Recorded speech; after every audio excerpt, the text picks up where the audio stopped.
মমতা ব্যানার্জিকে জিজ্ঞেস করুন। এসএসসি ল্যাম্প পোস্ট সব হচ্ছে কালীঘাট থেকে, নইলে 14 তলা থেকে।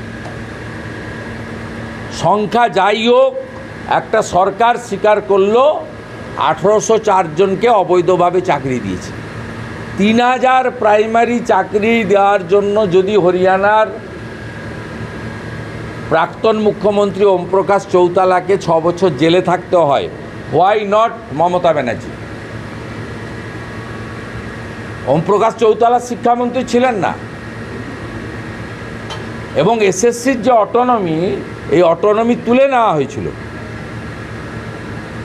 আপনি এসএসসিকেও দায়ী করতে পারবেন না, কারণ এসপিসির নেতৃত্বে আর এসএসসির যে 5টা রিজিওনাল অফিস ছিল, মালদা, শিলিগুড়ি, বাঁকুড়া সব মিলে, পার্থ এসে 13 সালে এসে সব এসএসসি রিজিওনাল অফিস তুলে নিয়ে সেন্ট্রালি করে দিয়েছিল বিকাশ ভবন, যাতে ভাইপো পার্থ, কালীঘাটের কাকু ওইখানেই সব হয়ে যায়। এবং ম্যাক্সিমাম অ্যাপয়েন্টমেন্ট দেখবেন করোনার সময় করেছে।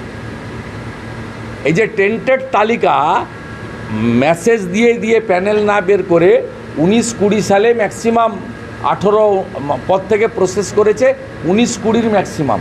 করোনার সময় ম্যাক্সিমাম, তখন সবাই লকডাউন, ঘরে বসে আছে, আর এরা ব্যবসা চালিয়েছে।